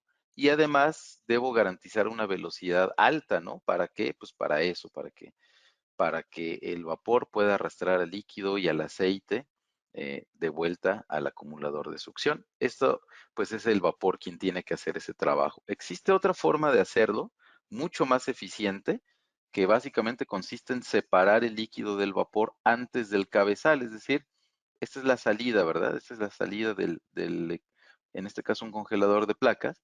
El líquido se queda en el fondo y se va a drenar por gravedad hasta un recibidor. El vapor va a fluir seco hacia el cabezal, es decir, el vapor no va a tener la responsabilidad de arrastrar ni líquido ni aceite hacia el cabezal, porque todo eso se va a ir por gravedad hacia este recibidor. Cuando este recibidor se llena, esta bomba arranca y va a trasladar o va a transferir el líquido y el aceite hacia el cabezal. Es decir, ahora es la bomba quien se encarga del trabajo que el vapor haría en un riser, ¿no? ¿Cuál es el inconveniente de este tipo de equipos? Pues que obviamente estamos hablando que estos equipos están en un área de proceso, ¿no? Entonces nadie quiere un tanque con amoníaco adentro del cuarto de procesos, ni una bomba que va a requerir mantenimiento, y entonces que va a llegar el de mantenimiento a darle servicio a la bomba y necesariamente va a haber olor a amoníaco en esa área. A mí me gusta el olor a amoníaco, pero a la mayoría de la gente, los que estén ahí en el área de proceso no les va a gustar, además de que puede ser peligroso para ellos y para los productos que se están procesando en esta área, ¿no? Además, estamos hablando de que estos equipos, pues son equipos de piso, por lo tanto, pues este tanque va a tener que estar más abajo para que se pueda lograr este drenaje por gravedad, lo cual puede implicar la necesidad de hacer un desnivel, ¿no? Para poder colocar este tanque. Entonces, pues con más razón, pues nadie va a querer ese tanque en un área de proceso y menos metido en un hoyo ahí, que pueda ser hasta peligroso para quien haga un servicio de mantenimiento, ¿no? Entonces eso hace muy difícil la implementación de este tipo de solución. A veces, dependiendo del layout de la planta, se puede hacer, por ejemplo, si tenemos el área de proceso y vamos a suponer que el congelador de placas está pegado a la pared, ajá, que la pared está por aquí. Yo puedo colocar este equipo por el otro lado de la pared, ya por fuera del área de proceso, en la parte inferior. Entonces, y en un área pues segura y controlada, ¿no? Entonces, ahí es una opción muy buena. Esta es una opción mucho mejor que los risers para cuando se cumplan con las condiciones de seguridad, ¿no? Volviendo al tema de la columna de líquido, vamos a volver a este tema, ¿no? En el cual vamos a suponer que el riser no fue diseñado adecuadamente y el equipo está trabajando en carga parcial. El líquido se empieza a acumular y forma una columna, ¿cierto? A través de la cual el vapor tiene que burbujear para poder salir, ¿no? Vamos a partir de ese ejemplo para calcular cuál es el efecto negativo que va a tener esto, ¿no? Esta es la ecuación que me permite calcular la presión estática, relaciona la densidad del refrigerante líquido y el diferencial de alturas. ¿Ok? Vamos a plantear un caso hipotético de un túnel de congelación que opera en menos 40 grados. A esta temperatura, la presión absoluta es de 10.4 libras, ¿ok? La densidad del amoníaco a esa temperatura es de 43 libras por pie cúbico y vamos a suponer que el riser mide 6 metros, ¿no? Si yo coloco esas informaciones en la ecuación, el cálculo me da casi 6 libras. Ajá. ¿Qué quiere decir eso? Que la presión en el riser va a ser 6, o más bien, perdón, en la parte baja del evaporador va a ser 6 libras mayor que acá arriba. O sea, yo acá arriba puedo tener menos 40, pero acá abajo voy a tener 6 libras más. Entonces, la implicación de esto es lo siguiente.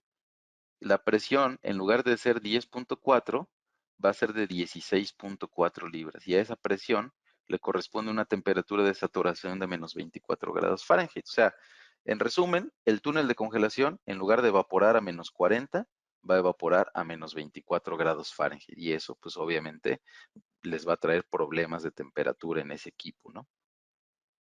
Otra cosa que quiero colocar aquí entre paréntesis con los risers es que muchas veces a nosotros nos ha llegado a pasar de que los problemas de control de nivel de líquido en la unidad de recirculación muchas veces tienen que ver con la mala operación de un túnel de congelación. Tal vez ustedes puedan pensar, ¿qué tiene que ver? Pues sí tiene que ver, ¿no? ¿Qué es lo que tiene que ver? Pues que muchas veces este líquido se va acumulando. Ubiquen que es un sistema recirculado, por lo tanto, un sistema recirculado está diseñado para que venga líquido y regrese líquido con vapor. Pero ¿qué pasa? Pues que el líquido no está retornando porque se está acumulando aquí, está retornando puro vapor, el vapor que burbujea y logra escapar y logra salir por aquí, ¿no? El líquido se está acumulando. Eso provoca que la presión en el evaporador aumente. En algún punto, la presión del evaporador va a llegar a ser lo suficientemente grande para destapar el riser y va a desbloquear y va a mandar todo el líquido de golpe al recirculador.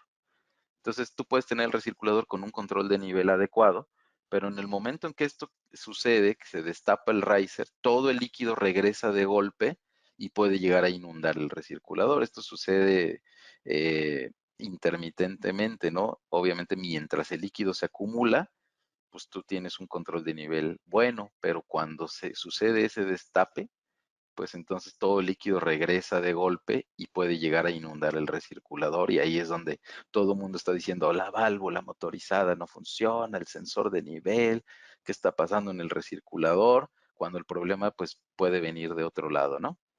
Bueno, cerramos paréntesis. La velocidad en un riser, bueno, ustedes van a encontrar en las literaturas que la velocidad normalmente se recomienda por arriba de 20 metros por segundo. Sin embargo, los risers hay que analizarlos caso a caso y hay una velocidad óptima donde la caída de presión pues sea la menor, ¿no? En Cool Selector también ustedes van a ver que es muy sencillo analizar esto. ¿Cómo se llama?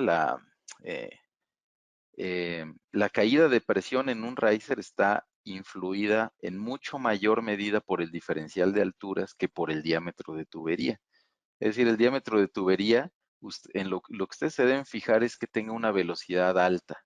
No tanto en la caída de temperatura, perdón, en la caída de presión. Ustedes pueden decir, le voy a poner 4, te da una caída de presión. Le voy a poner 5 pulgadas, la caída de presión baja muy poquito. Le voy a poner 6, la caída de presión baja muy poquito. ¿Por qué? Porque la mayor influencia en esa caída de presión es el diferencial de alturas, no el diámetro. Pero en lo que sí influye el diámetro es en la velocidad. Entonces hay que buscar un tubo donde la velocidad sea alta para garantizar ese arrastre que yo les comenté, ¿no? A velocidades bajas, pues va a suceder lo que yo les acabo de decir, ¿no? Ese burbujeo y una presión estática elevada que me va a modificar la presión de evaporación del sistema. Pero por otro lado, si el diámetro es pequeño, entonces ahí sí la caída de presión va a influir debido al diámetro de tubería y debido pues a la fricción, ¿verdad? Entonces ahí sí la presión se empieza a volver más relevante y empieza a impactar pues nuevamente en un incremento en la caída de presión. Por lo tanto, hay que buscar cuál es la velocidad óptima en ese riser, ¿no? Aquí tengo otro ejemplo en el cual la variable que está fija es el diámetro de tubería. Estamos hablando de un diámetro de 5 pulgadas en este ejemplo. La línea roja es la caída de presión y la línea azul es la velocidad. Entonces, en este punto vamos a tener la velocidad óptima, por debajo de la cual podemos tener problemas de arrastre de líquido y por arriba de la cual podemos tener alta caída de presión por fricción. Entonces hay que cuidar esto cuando hacemos dimensionamiento de líneas de vapor, ¿no? Pasamos a las líneas de descarga de gas caliente. Estas son un tanto menos relevantes, sobre todo en el consumo energético del sistema. Hay que evitar que haya mucha caída de presión en estos puntos para que el compresor no sobretrabaje y obviamente no disminuya su capacidad. Eh, las referencias bibliográficas nos dicen que hay que cuidar que la caída de temperatura máxima no supere los 3 grados centígrados. Sin embargo, ahorita vamos a ver que hay una velocidad recomendada y en este caso sí es recomendable atender a esa velocidad recomendada. Y haciendo eso, pues esta caída de temperatura siempre va a estar, la caída de temperatura siempre va a estar muy por debajo de estos valores, ¿no? No van a tener que preocuparse por eso si dimensionan de acuerdo a la velocidad. Consideren que cada grado centígrado de aumento en la temperatura de condensación, lo cual se puede deber a esto, genera un incremento entre 1.5 y 2.1% en el consumo energético del compresor. Y claro, otra cosa que hay que cuidar es el suministro de flujo de gas caliente que sea suficiente para deshielar el evaporador. Muy bien. La velocidad recomendada es de 15 metros por segundo para líneas de descarga, tanto compresores booster como estos dos que vemos aquí son compresores booster, descargan en un intercooler, y estos dos son compresores de simple etapa, perdón, de segunda etapa. Y bueno, tenemos un rango entre 10 y 20 metros por segundo. Las velocidades mayores aplican para los compresores booster y las menores para compresores de segunda etapa como estos o compresores de simple etapa. En líneas de gas caliente hay que tener otras consideraciones, son más consideraciones de seguridad, hay que considerar que el evaporador se convierte en condensador, que el flujo de gas caliente se recomienda que sea de 2 veces el flujo de líquido necesario, considerando alimentación 1 a 1, o sea, no considerando la sobrealimentación. Eh, es muy, muy recomendado regular la presión de gas caliente que se va a enviar a los deshielos, es decir, no mandarlo directo de la descarga de los compresores. Y, bueno, considerar la temperatura de descarga real de los compresores. Ustedes saben que el diagrama presión-entalpía me dice una temperatura de descarga teórica, la cual siempre es mucho mayor que la real, ¿no?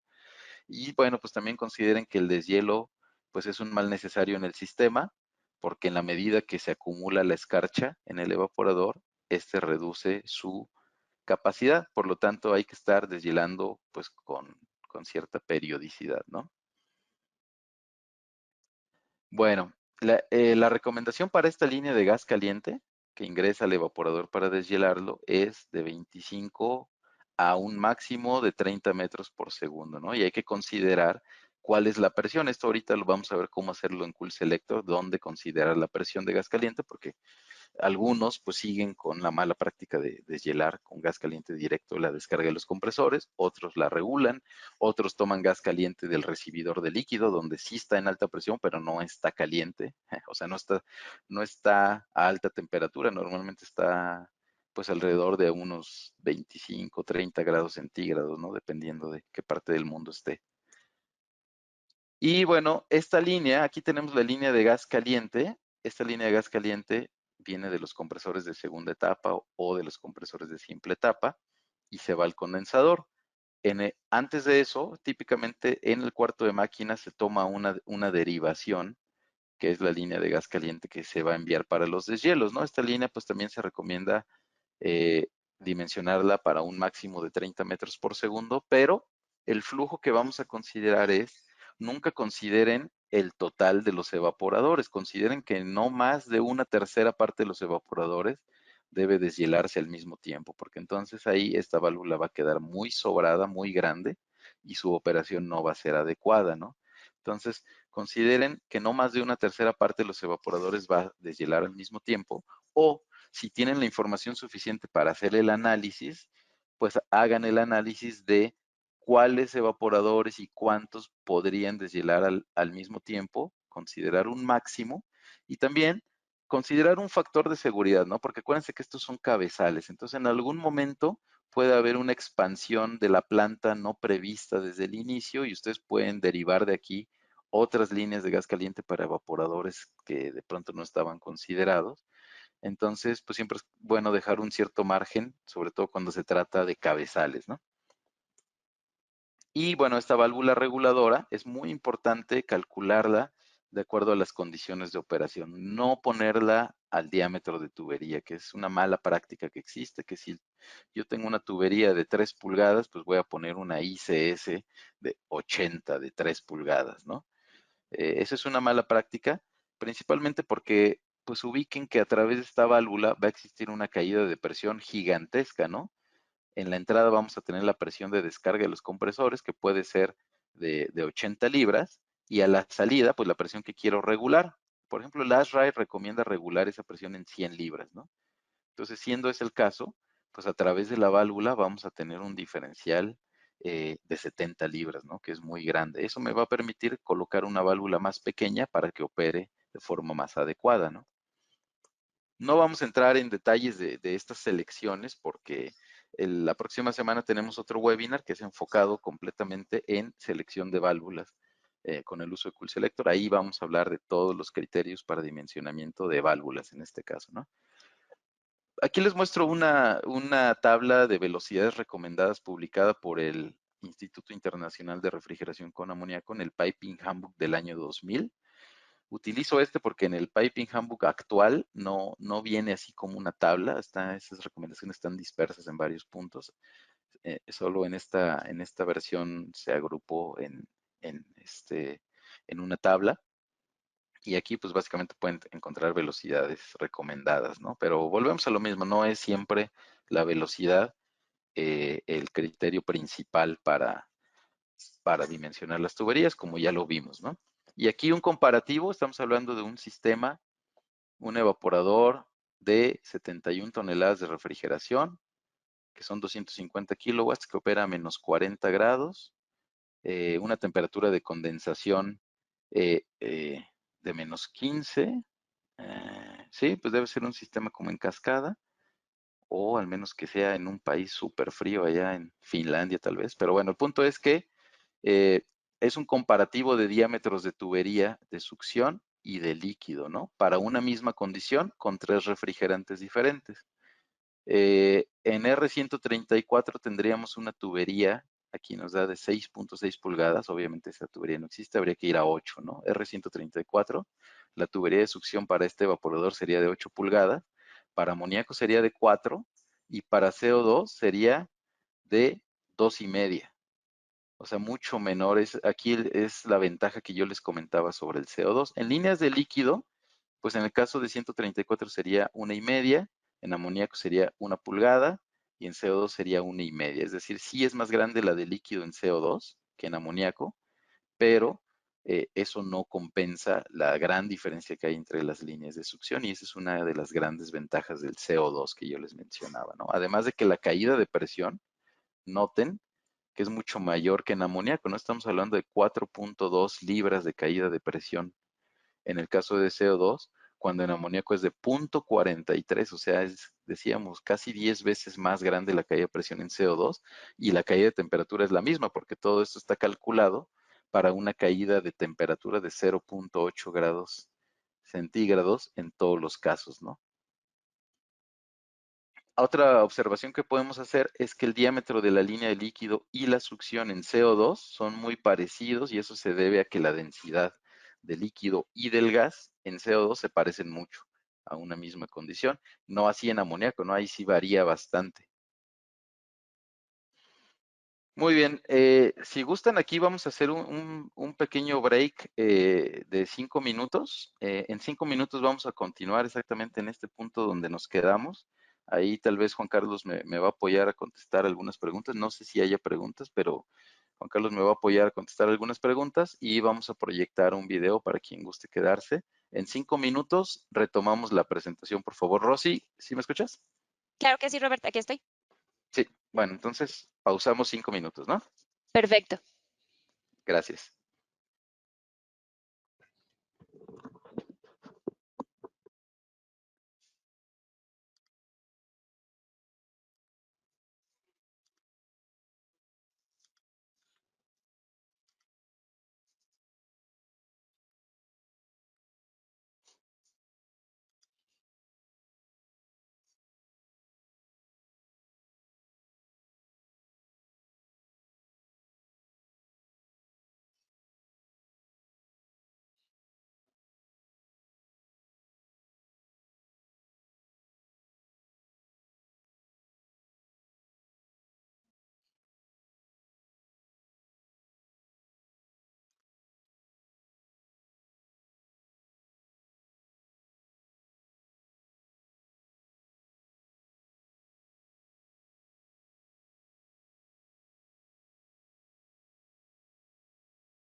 ¿Listo, Rosy? ¿Continuamos?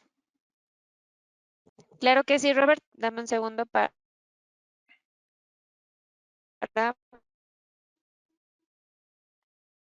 Ok.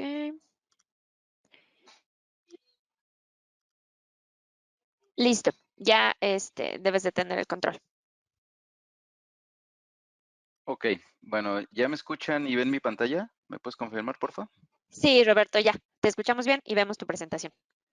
Perfecto. Vamos, gracias, Rosy. Vamos a continuar entonces aquí donde nos quedamos. Vamos a ver en qué se basa Cool Selector para los cálculos.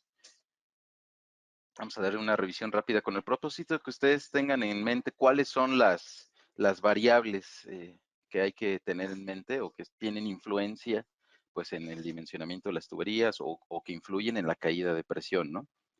Se basan, pues bueno, en esta ecuación que es muy conocida, la ecuación Darcy-Weisbach, que básicamente relaciona la caída de presión con el factor de fricción, con el radio o el, ¿cómo se llama esto? La relación entre la longitud y el diámetro de la tubería, perdón, la densidad y la velocidad del refrigerante, ¿no? Esta es la ecuación que se usa para los cálculos y para la determinación del diámetro de tubería. Aquí es donde permítanme poner el apuntador. Entonces aquí es donde entra en función pues el diámetro de tubería, ¿no? ¿Cómo usamos esta ecuación? Bueno, básicamente podemos ver que pues todas estas, digamos, todas estas variables pueden ser conocidas. Sin embargo, bueno, el diámetro, perdón, el factor de fricción, ese es un factor que se puede calcular dependiendo del régimen de flujo, o bien se puede obtener de este diagrama, que es el diagrama de Moody, ¿no? Acá en el lado izquierdo tenemos el factor de fricción. Para ello necesitamos saber el número de Reynolds, el cual lo tenemos que calcular, y tenemos que saber cuál es la rugosidad relativa, ¿no? Entonces, a un determinado número de Reynolds subimos hacia la línea. Son estas curvas que están aquí, la rugosidad relativa, ¿no? Que están ligeramente curvas, que después se vuelven rectas. En el número de Reynolds subes hacia la línea de rugosidad relativa, vas a la izquierda y ese es el factor de fricción. ¿Ok? Ahora, para entrar en esta tabla, pues necesitamos la rugosidad relativa y necesitamos saber el número de Reynolds. El número de Reynolds lo vamos a calcular multiplicando la densidad por el diámetro, por la velocidad, dividido por la viscosidad absoluta. Y la rugosidad relativa es una relación entre la rugosidad absoluta, que este es el valor en el caso de acero al carbono, entre el diámetro de tubería. Como pueden ver, en ambas necesitamos el diámetro, ¿ok? Al final, se supone que eso es lo que buscamos, ¿no? Por lo tanto, lo que tenemos que hacer en realidad es una iteración, es decir, tenemos que colocar el diámetro de tubería de antemano, hacer todos los cálculos, entrar al diagrama de Moody, regresar a la ecuación de Darcy-Weisbach y calcular en realidad la caída de presión. Si esa caída de presión no está buena, pues entonces tenemos que volver a hacer lo mismo, ¿no?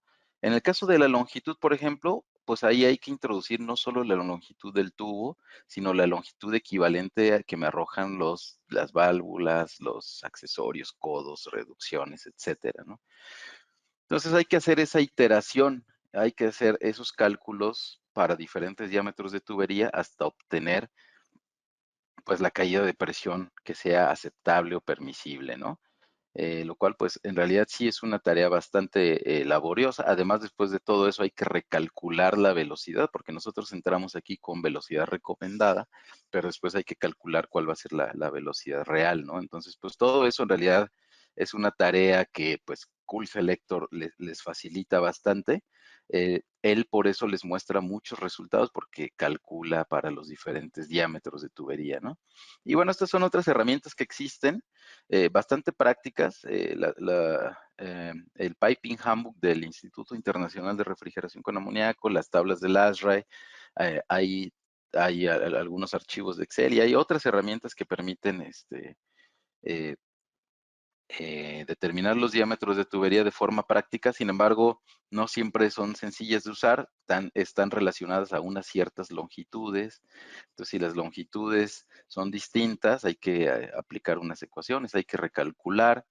Eh, hay que agregar ahí todos los accesorios sumados como una longitud equivalente. Entonces, no es una tarea muy fácil, además de que pues está un tanto limitado en cuanto a la información que nos proporcionan. No es el propósito de meritar estas herramientas, son muy prácticas, de hecho, las pueden usar en conjunto con Cool Selector, eh, pero bueno, ahorita vamos a ver pues todas las informaciones que podemos obtener aquí del software y algunas otras herramientas ahí incluidas, ¿no? Vamos a ver aplicación de los criterios. Vamos a aplicar todo lo que ya estuvimos revisando, toda la información teórica la vamos a aplicar en ejemplos previamente realizados. Un caso, vamos a revisar este caso teórico de una planta de refrigeración, la cual la vamos a suponer de un tamaño total de 1000 toneladas de refrigeración, que son 3500 kilowatts. Eh, Entre diversas aplicaciones hay 750 toneladas, ¿no? Las otras 250 están divididas entre dos que vamos a analizar aquí. 50 toneladas de un túnel IQF que opera a menos 40 grados centígrados, recirculación 3:1 y que deshiela por gas caliente a una presión regulada de 100 libras. Y el otro es un sistema inundado, es un chiller inundado de 200 toneladas que opera a 0 grados centígrados con una tasa de recirculación de 1.5:1, ¿no?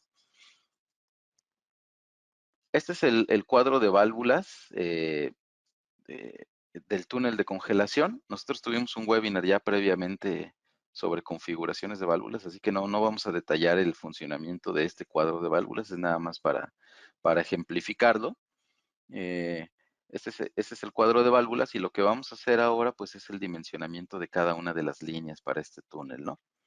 En el caso de la línea de líquido, tenemos una válvula ICF, una estación de válvulas ICF para controlar la alimentación de líquido y vamos a suponer que hay una distancia de 10 metros hasta alcanzar el cabezal de líquido, ¿no?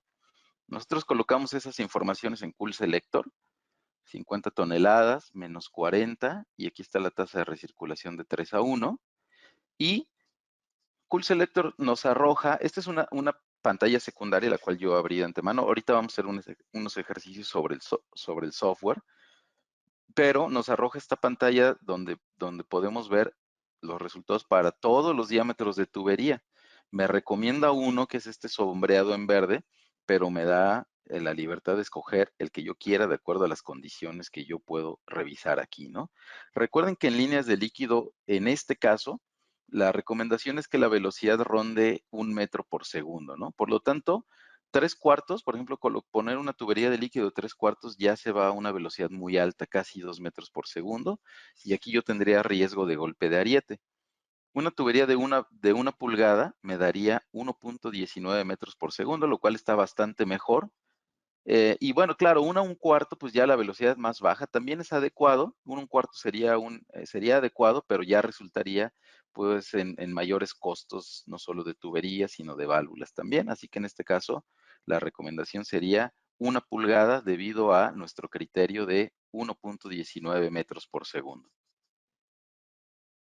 En el caso de la línea de succión, yo sé que muchas veces cuando ustedes hacen los dimensionamientos no tienen toda la información precisa de los trayectos, pero tampoco es que haya gran variación en el trayecto del evaporador a un cabezal. Normalmente el evaporador pues está al techo de la cámara, necesita subir para salir de la cámara, encontrar las válvulas y de ahí recorrer una cierta distancia hasta el cabezal. Típicamente los cabezales se ubican lo más cerca posible de estas válvulas, ¿no? Entonces aquí estamos colocando una longitud un poco exagerada de 10 metros, una subida de 3 metros. O sea, ustedes pueden más o menos dibujar esa trayectoria o suponerla más bien y representarla en Cool Selector, que es lo que vamos a hacer a continuación. Aquí tenemos el codo a la salida del evaporador, una subida. Para poner esta subida hay que ponerle un ángulo aquí de 90 grados y ajustarle esa subida a 3 metros, ¿no? Otro codo, el cuadro de válvulas. No vamos a entrar, les decía, en el detalle de la selección de las válvulas, eso lo vamos a ver en el webinar de la próxima semana. Aquí están los 10 metros de longitud. Aquí no hay, lo mantenemos de forma horizontal y un codo al final al entrar al cabezal, ¿no? Les voy a presentar 4 opciones. La opción 1 es con toda esta trayectoria y válvulas y componentes en 4 pulgadas. Eso me da como resultado una caída de temperatura total de 2.6 grados centígrados, ¿sí? Recuerden que algo que pasé por alto es que nuestro criterio de dimensionamiento es tener un máximo de caída de temperatura de 2 grados centígrados, ¿ok? En todo lo que, como mostré en la imagen, desde el evaporador hasta el compresor. Por lo tanto, colocar 4 pulgadas, pues ya me deja por fuera de ese criterio, puesto que solamente en este trayecto tengo 2.6 grados centígrados de caída de temperatura.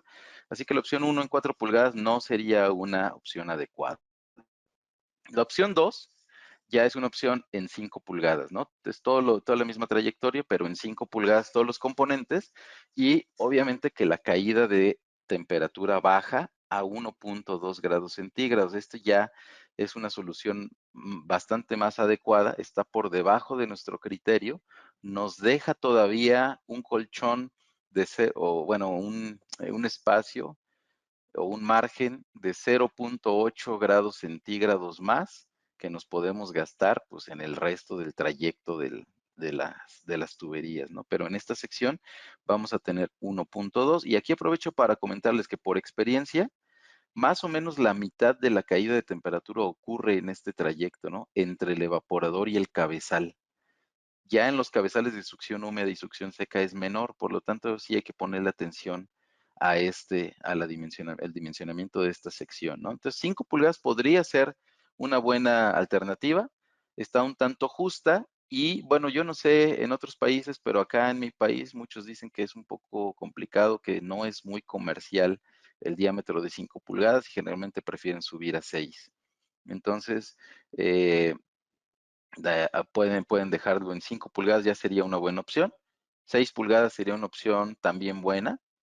La caída de temperatura sería de 0.7, lo cual me deja con un margen de 1.3 grados centígrados más para gastarlos pues en los cabezales, ¿no? La velocidad no baja demasiado. Recuerden que la velocidad mínima, por ejemplo, en esta tubería ascendente es de 5 metros por segundo.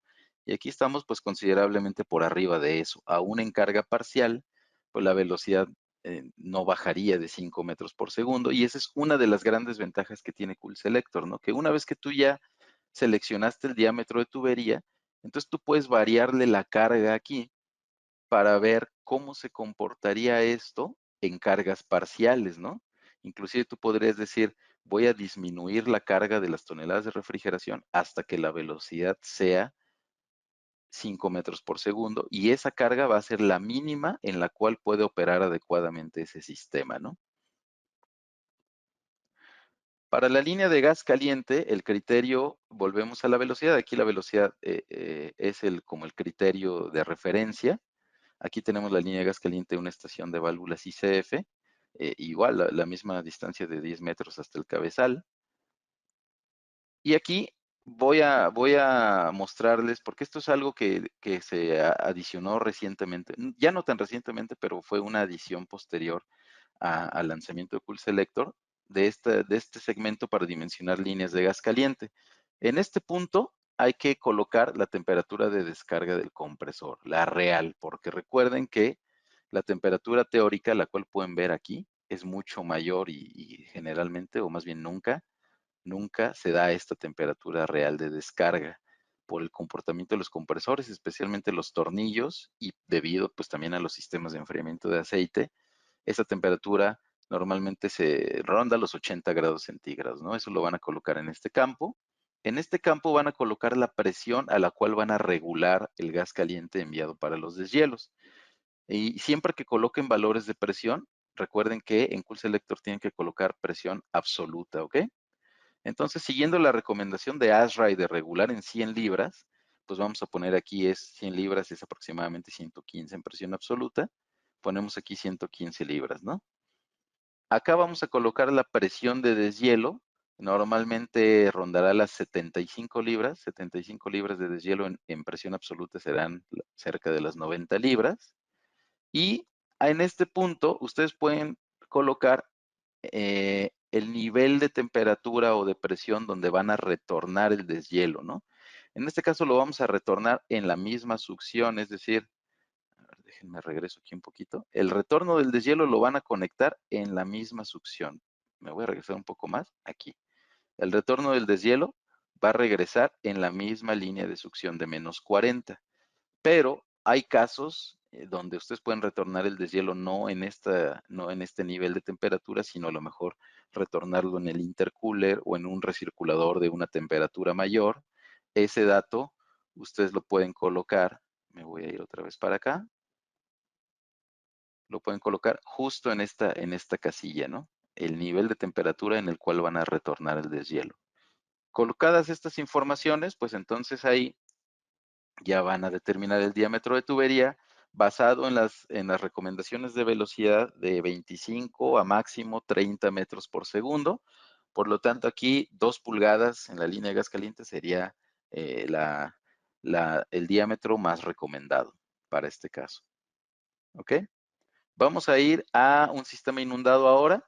Acuérdense que hay que calcular, en este caso, dos cosas. Un diámetro de tubería donde la velocidad sea muy baja y pues la diferencia de alturas también que va a tener esa pierna de líquido, ¿no? Entonces la diferencia de alturas la vamos a calcular así como podemos ver aquí en esta imagen. Primero, bueno, claro, la caída de presión en el intercambiador de placas. Ese dato normalmente lo obtenemos del fabricante, en este caso nuestro software de cálculo, sí les proporciona el dato de la caída de presión en nuestros intercambiadores de placas. A eso le van a sumar la caída de presión en la pierna de retorno, aquí la vamos a suponer en punto 1, y a esas dos caídas de presión le vamos a agregar un factor de 20%. Entonces 1.5 más punto 1 me da 1.6, más 20% me da 1.92, ¿ok? Considerando la densidad de líquido a 0 grados centígrados y metiendo todo eso a la ecuación de la presión estática, despejamos la altura y nos da un valor de 2.11 metros. ¿Sí? El resumen de todo esto es que debemos asegurar que haya 2.11 metros entre la superficie del líquido y la entrada del intercambiador de calor, ¿ok? Eso lo podemos usar en la selección de Cool Selector para la pierna de líquido, ¿ok? La tasa de recirculación la vamos a colocar en 1.5. Aquí le vamos a colocar esa altura de líquido que calculamos y vamos a seleccionar, fíjense cómo aquí el Cool Selector siempre, él está programado para seleccionar tuberías basados en 1 metro por segundo. Sin embargo, aquí es donde nosotros vamos a usar todos los criterios que estuvimos revisando esta mañana para decir yo no quiero una tubería de 1 metro por segundo porque estamos calculando una pierna de líquido donde la velocidad máxima permitida es de 0.1, ¿ok? Como es 0.1 la máxima, 4 pulgadas ya se queda ligeramente pequeña, 5 pulgadas nos da exactamente con el criterio, así que podemos colocar 5 pulgadas en la pierna de líquido. ¿Podemos colocar una pierna mayor? Sí, nuevamente va en contra de los costos, va a favorecer pues a que la velocidad va a ser más baja, lo cual favorece pues la separación del aceite, ¿no? En el caso de la línea de líquido condensado y el sistema, obviamente aquí ya vamos a usar toda la carga, ¿ok? Colocamos ese dato aquí, 1000 toneladas, todas las demás informaciones, y nuevamente Cool Selector nos selecciona la opción para 1 metro por segundo. Esta va a ser la adecuada para la línea de líquido al sistema de refrigeración, 3 metros, perdón, 3 pulgadas, ¿ok? En el otro caso, la velocidad recomendada es 0.5 metros por segundo, ahí podemos ir con 5 pulgadas. Esta va a ser la línea del condensador al recibidor, 5 pulgadas, y 3 pulgadas del recibidor al sistema de refrigeración, ¿ok? Recuerden que muchas veces en esa línea, aquí, se puede colocar una válvula solenoide general, ¿no? O sea, una solenoide reina para operación en casos de emergencia. Si hay una fuga o algo, se cierra esta solenoide y corta el suministro de refrigerante a todo el sistema, ¿no? Por lo tanto, es muy importante dimensionar esta tubería para una velocidad baja, ¿ok? Y la línea de descarga, les decía yo que, pues la recomendación es máximo 3 grados centígrados de caída de temperatura. Aquí vamos a suponer este trayecto, 20 metros, una subida de 4 metros y la entrada al condensador, ¿no? Es la suposición. Y aquí, pues básicamente la recomendación es irnos por velocidad recomendada de 15 metros por segundo. Nos daría 8 pulgadas el cabezal de descarga para las 1000 toneladas de refrigeración. Si siguiéramos esa recomendación de las literaturas de máximo 3 grados centígrados de caída de temperatura, básicamente eso nos permitiría inclusive colocar 4 pulgadas, lo cual para quien tiene algo de experiencia en esto, sabe que 4 pulgadas para 1000 toneladas de refrigeración, pues no es una práctica común, ¿no? Nadie va a querer tomar ese riesgo, entonces, eh, eh, 8 pulgadas, basado en la recomendación de 15 metros por segundo, sería la, la- el diámetro ideal, ¿no? Y bien, vamos entonces a hacer unos ejercicios prácticos. Voy a cerrar ahora la presentación. Vamos a hacer esto y voy a abrir mi Cool Selector. Vamos a dimensionar estas líneas. Básicamente, un evaporador de 80 toneladas que opera a -30, uno de 50 toneladas. Vamos a dimensionar el cabezal de succión húmeda y el cabezal de succión seca. El detalle que hay entre el evaporador y el cabezal es esto que vemos aquí. Entonces, esto lo vamos a representar en Cool Selector, ¿no? Entonces voy a salirme del modo de presentación y vamos a entrar a Cool Selector, ¿ok? Vamos a abrir aquí donde dice componentes en serie. Aquí tenemos diferentes tipos de sistemas. Yo voy a seleccionar el sistema recirculado y me voy a posicionar sobre la línea de succión húmeda. Y aquí voy a poder agregar esas informaciones, ¿no? Decíamos que el primer evaporador es de 80 toneladas a -30. Entonces colocamos 80 toneladas, -30 grados centígrados, y aquí la tasa de recirculación ya está en 3:1, y vamos a dibujar aproximadamente esta trayectoria, ¿no? Podemos colocarle, aquí es donde van a encontrar los componentes que pueden agregar. Si le ponen tubería, van a encontrar pues todas las tuberías y accesorios, ¿no? Estas son tuberías DIN que son usadas en Europa.